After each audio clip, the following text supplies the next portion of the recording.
Doctor Abhimanyu తన ఇంటికి చేరుకోబోతున్నాడు. అంతలో పెద్ద వర్షం కురుస్తుంది. నేను టైంకి ఇంటికి వచ్చేయడం చాలా మంచిదైంది. లేకపోతే ఈ వర్షంలో నా పరిస్థితి చాలా దారుణంగా ఉండేది. ఆ మాట చెప్పి అభిమన్యు తన ఇంటి డోర్ బెల్ ని మోగిస్తాడు. కాసేపట్లో తన భార్య సౌమ్య తలుపు తీస్తుంది.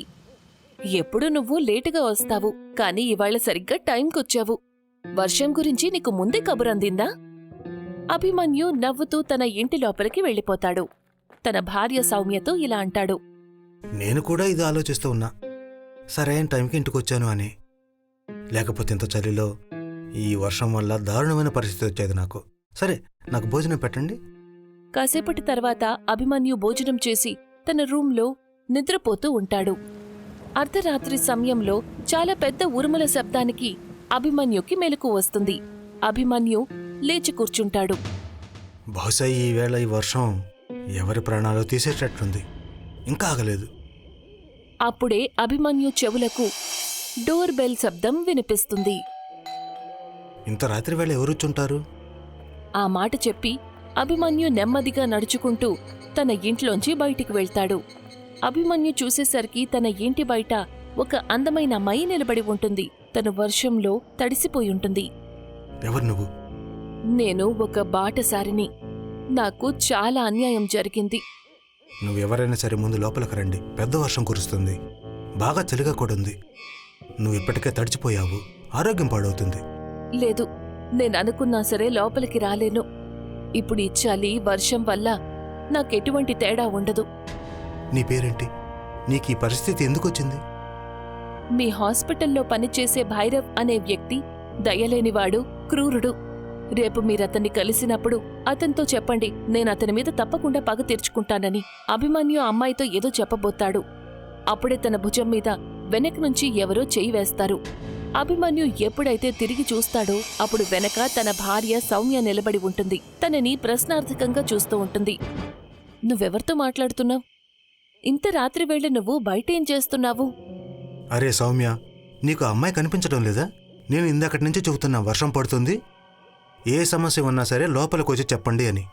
కానీ ఈ అమ్మాయి తన పేరు చెప్పడం లేదు, లోపలికి కూడా రావడం లేదు. నీకేమైనా మతిపోయిందా? బయట ఎవ్వరూ లేరు. నేనొచ్చినప్పుడు నీలో నువ్వే మాట్లాడుకుంటున్నావు.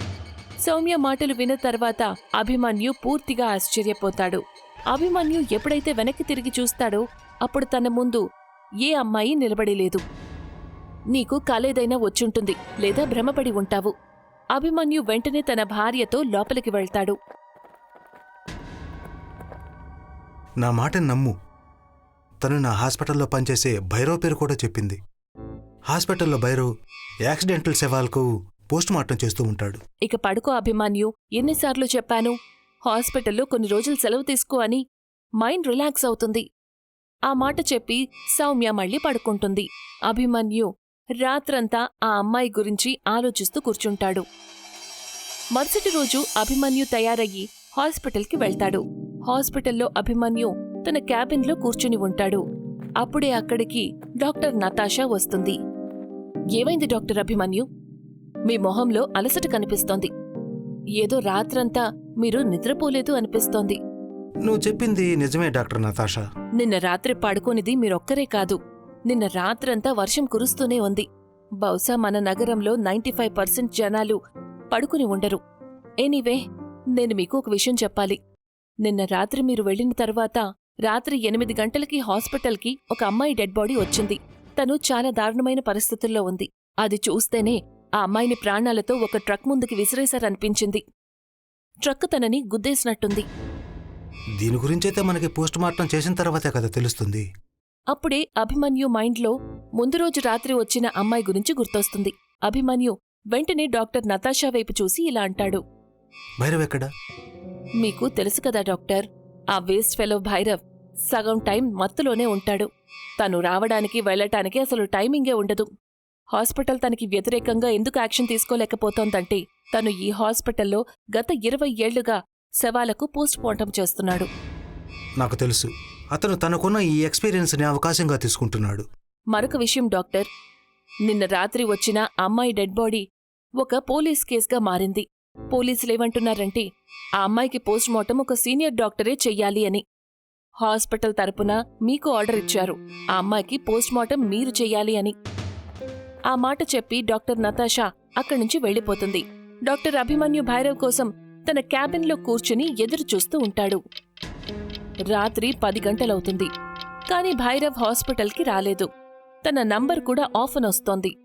అభిమన్యు తన ఇంటికి బయలుదేరబోతుండగా అప్పుడే తను చూసేసరికి భైరవ్ తన వైపే వస్తుంటాడు. ఎప్పుడైతే భైరవ్ డాక్టర్ అభిమన్యు దగ్గరికి వెళ్తాడో అప్పుడు అభిమన్యు పూర్తిగా కోప్పడతాడు. నేను నీకోసం గత 10 గంటలుగా ఎదురు చూస్తున్నాను. అసలు నువ్వెక్కడికి వెళ్ళావు? భైరవ్ ఏమాత్రం మర్యాద లేకుండా డాక్టర్ అభిమన్యుతో ఇలా అంటాడు. నా మీద నువ్వు అధికారం చెలాయించడానికి ప్రయత్నం చేయకు డాక్టర్ బాబు. మీరు కూడా గవర్నమెంట్ ఉద్యోగే, కాకపోతే మన పదవులు వేరు అంతే. పనేంటో చెప్పండి. డాక్టర్ అభిమన్యు పళ్ళు కొరుకుతూ ఇలా అంటాడు. ఒక అమ్మాయికి పోస్ట్ మార్టం చేయాలి. అయితే ఇందులో మీరేం చేస్తారు? ఇంటికి వెళ్ళి పడుకోండి. ఉదయానికల్లా నేను పోస్ట్ మార్టం చేసేస్తాను. అయినా నేనే శవాలను పోస్ట్ మార్టం చేయాలి. అందులో అసలు ఏముంటుంది?